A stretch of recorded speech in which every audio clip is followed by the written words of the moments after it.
RHONJ, Teresa Giudice points fingers at Castmates for Season 15 pause. RHONJ, Teresa Giudice is pointing fingers at her castmates for Season 15 being put on pause. Fans have blamed her for her behavior, but she will not take accountability. Rather, Teresa is claiming that others are solely responsible. So who does she think is at fault and why? Keep reading for more details. Teresa Giudice blames castmates for pause. As soon as Season 14 of RHONJ began, Bravo and Andy Cohen shared that this show would likely have to be evaluated. There was no way it could go on the way that it was, and viewers would see why. The cast had so much tension, and they were incredibly divided. Some were not even speaking to one another or interacting, which made it hard to film. By the end of the season, it was announced that there would not be a traditional reunion. Rather, the ladies would get together for an alternate reunion where they would watch the final. Fans did not care for this, and then the show went on hiatus. It was unclear what that meant, whether they were going to do a full reboot or keep some of the cast. Rachel Fuda, who joined in Season 13, joked she was unemployed. Now, Teresa Giudice is speaking out and placing the blame on other castmates for the delay. According to Mill, Teresa was a guest on Lala Kent's Give Them Lala podcast, where she admitted the show needed a break. A big issue was Teresa Giudice's tension with her brother and sister-in-law, Joe and Melissa Gorga. Their family dynamic was a huge part of the show, and when they were good, they were great. However, when things got bad, it was horrendous. Sadly, the siblings are not on speaking terms, and Teresa is fine with that. The end of an era.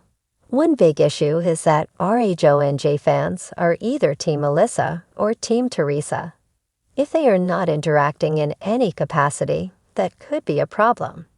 Teresa Giudice is not taking any blame for the downfall of her relationship with the Gorgas. That being said, it may make casting hard for Season 15. If Bravo brings back Melissa and not Teresa, fans may rebel and vice versa. Yet, if Teresa is brought back, who does she want next to her? Her dream team would be Dolores Catania, Jackie Goldschneider, and Jennifer Aydin.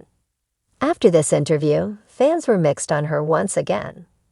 Teresa Giudice sat in her palatial Montville mansion, sipping a glass of wine as the late autumn sun streamed through her kitchen windows. The day was uncharacteristically quiet, a stark contrast to the usual whirlwind of filming, appearances, and feuding. She couldn't shake the tension in the air, though. The hiatus between seasons of The Real Housewives of New Jersey was dragging on longer than usual, and Teresa felt like the culprit was obvious. "It's them," she muttered to herself, scrolling through Instagram. Always them. By them, she meant her castmates. Her frustrations bubbled to the surface as she scrolled past a picture of Melissa Gorga, smiling with her husband Joe at a charity gala. The caption read, "Grateful for this time with family and friends, #making memories." Teresa rolled her eyes so hard it was a wonder she didn't strain something. "Family and friends, huh?" Teresa sneered, setting her phone down. "More like family that's always trying to take me down." The tension between her and Melissa had reached an all-time high during Season 14's reunion. Accusations were hurled, tears were shed, and Andy Cohen's exhausted sighs became a meme. Now, the cast was reportedly at a stalemate, and production had hit the brakes. Teresa had her own theories about why. "I don't hold back," Teresa said aloud, as if practicing her defense for an unseen jury. "That's why people tune in. But they want to play the victim and act like I'm the problem." She reached for her phone again, this time texting her lawyer-turned-boyfriend, Louis. He was her sounding board and constant cheerleader, always reminding her to focus on her truth. "Me, babe, I can't believe they're blaming me for the pause." "Louis, of course they are. You're the queen. They can't handle it. The Queen, Teresa, smiled. Louis always knew how to lift her spirits. But the smile quickly faded as another thought struck her. If she was the Queen, why were the pawns so good at making her look bad? Meanwhile, across town, Margaret Josephs was holding court at her sleek kitchen island, hosting a brunch for Jennifer Aydin and Dolores Catania. The hiatus hadn't slowed Margaret's hustle. Her podcast was booming, and her latest book was climbing bestseller lists. But the specter of RHONJ loomed large.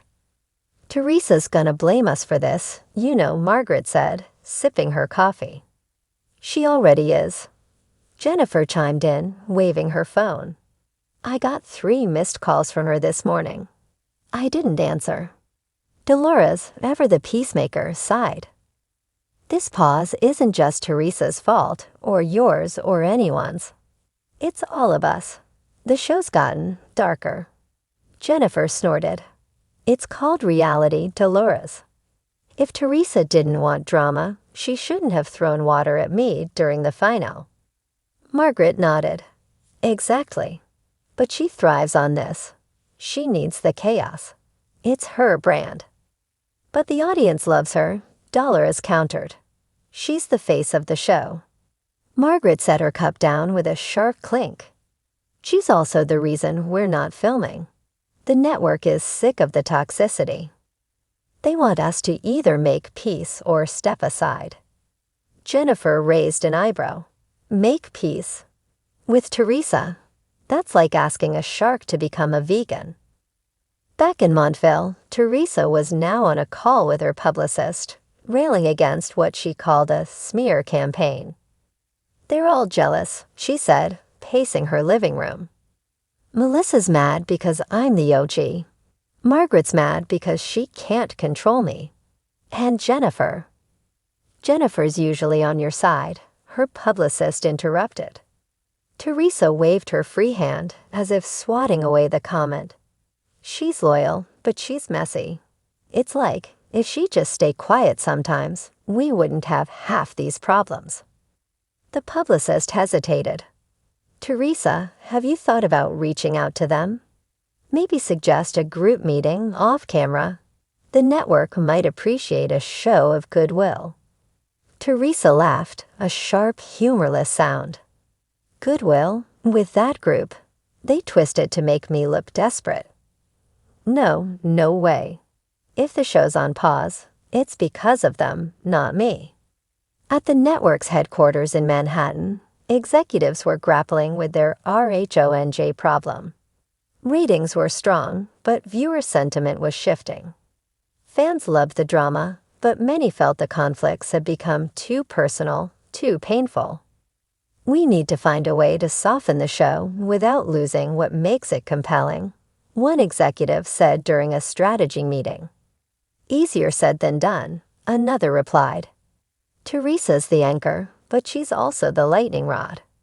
Without her, we lose the core audience. But with her, we're stuck in this loop of family feuds and grudges. What about a spin-off? Someone suggested. Teresa and Louis. New beginnings. The room went quiet. A spin-off had been floated before, but Teresa had balked, insisting that RHONJ was her legacy. Let's keep it in the back pocket, the executive said. For now, we focus on repairing the group dynamic. If we can't, well, we might have to rethink everything. That evening, Teresa sat down to dinner with her daughters and Louis. The girls were her grounding force, her reminder of what really mattered. Still, she couldn't resist bringing up the show. Gia, she began, you've seen what's been going on. Do you think I should call a truce? Gia, wise beyond her years, tilted her head thoughtfully. Honestly, Mom, it's up to you. But maybe just think about what's more important, being right or keeping the show alive. Teresa frowned. I'm always the one who has to back down, though. Why can't they? Gabriella chimed in. Maybe because you're the bigger person. Teresa smiled, her daughter's words warming her. You're right. I am the bigger person. The next morning, Teresa posted a picture on Instagram, a selfie with Louie and her daughters, all smiling in front of the fireplace. The caption read, "Family first always, no matter what. Hashtag blessed hashtag OGRHONJ." Within minutes, the comments filled with fan speculation. Was this a subtle dig at Melissa? A sign of peace? Or just Teresa being Teresa? Margaret saw the post and rolled her eyes. "Here we go again," she muttered. Jennifer liked the photo but sent a private message to Teresa. "Let me know if you want to talk. We need to figure this out." And somewhere in the chaos, the network execs watched it all unfold, hopeful that the drama would eventually coalesce into something filmable. Because if there was one thing they knew about the Real Housewives of New Jersey, it was this: where Teresa Giudice went, fireworks followed.